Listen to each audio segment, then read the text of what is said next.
Investing in stocks is as simple as purchasing small shares of stock in a publicly traded company.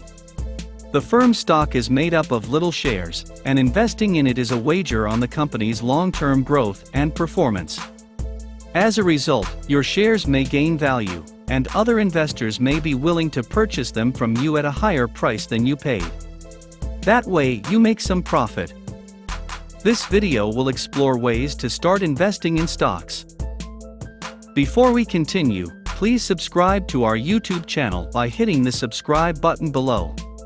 And remember to click the notification bell to be the first to know when we upload new videos. One of the best ways to start investing in the stock market is to deposit money into an online investment account, with which you purchase stock or stock mutual funds. With many brokerage accounts, you can begin investing for the cost of a single share. To invest in shares, you'll need an investment account. For the hands-on kind, this usually means a brokerage account. If you need some assistance, opening an account with an advisor is a likely option. With an online brokerage account, purchasing stocks, ETFs, and other products should be easier and less expensive. Suppose you're already saving enough for retirement through a 401k or other employer-sponsored plans. In that case, you can open an individual retirement account, IRA, or a taxable brokerage account with a broker. A passive option is to open an advisor account. An advisor offers the benefits of stock investing without needing the owner to put in the time and effort required to pick individual investments. These firms will ask about your investment objectives throughout the onboarding process and then build a portfolio to meet those objectives. Although the management fees appear to be substantial, they are usually a fraction of the fees charged by a human investment manager. Most advisors charge 0.25% of your account balance. Investing in the stock market typically includes choosing between two types of investments: mutual funds and index funds. Mutual funds that invest in stocks are called exchange-traded funds, ETFs. Mutual funds allow you to buy small quantities of various stocks in a single transaction. Index funds and exchange-traded funds, ETFs, are mutual funds that track a specific index. For example, a Standard & Poor's 500 fund buys the firm's stock that makes up the index. You get a small piece of each company when you invest in a fund. You can mix and match different funds to create a broad portfolio. Stock mutual funds are also known as equity mutual funds. Individually held stocks are the second type of stock. If you want to get your feet wet in the stock market, you can buy a single share or a few shares in a company of your interest. It is possible to construct a diversified portfolio consisting of many individual securities, but this needs significant investment.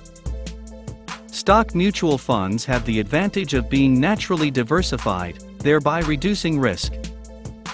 A mutual fund-heavy portfolio is an obvious choice for most investors, especially those investing their retirement assets. On the other hand, mutual funds are unlikely to rise at the same rate as individual stocks. Specific stocks have the benefit of a sound judgment paying off handsomely, but the chances of only one stock making you wealthy is very slim. The next stage of investing in stocks is to create a stock market investment budget. New investors usually have two queries at this stage of the process. The price of the shares determines the amount of money required to purchase a single stock. While some can cost as little as a few dollars, others cost several $1,000s. If you want to invest in mutual funds but don't have a lot of cash, an exchange-traded fund, ETF, is a good option. ETFs are traded like stocks and can be bought for a share price of less than $100 in some situations. ETFs trade like stocks, so you buy them for a share price, whereas mutual funds often have $1,000 or more minimums. You can allocate a large portion of your portfolio to stock funds if you invest through funds and have a long time horizon. Meanwhile, individual stocks present a unique set of challenges. Limit this to a small percentage of your overall investment portfolio as a general guideline. It would be best to make it a point to invest for the long haul. Stock market investments have shown to be one of the most effective long-term wealth-building strategies. Over numerous decades, the average annual stock market return has been roughly 10%. However, this is merely an estimate for the overall industry. Some years may be more robust than others, and stock prices may have varying returns. If you're appropriately diversified, and in it for the long term, a good rule of thumb is to ride it out.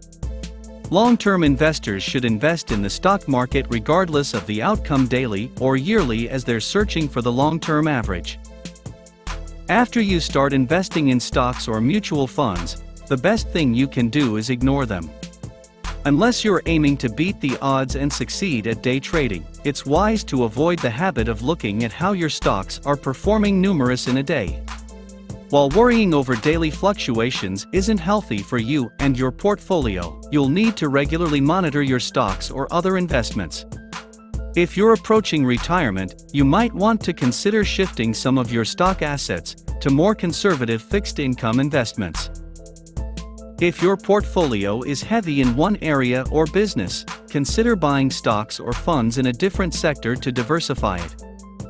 Finally, it would help if you considered geographical diversification stocks worldwide. These simple procedures will assist you in making a profitable stock investment. Which of the stock options are you considering? Let us know in the comments. Thanks for watching. Don't forget to click the subscribe button and ring the notification bell to be the first to watch new videos on this channel.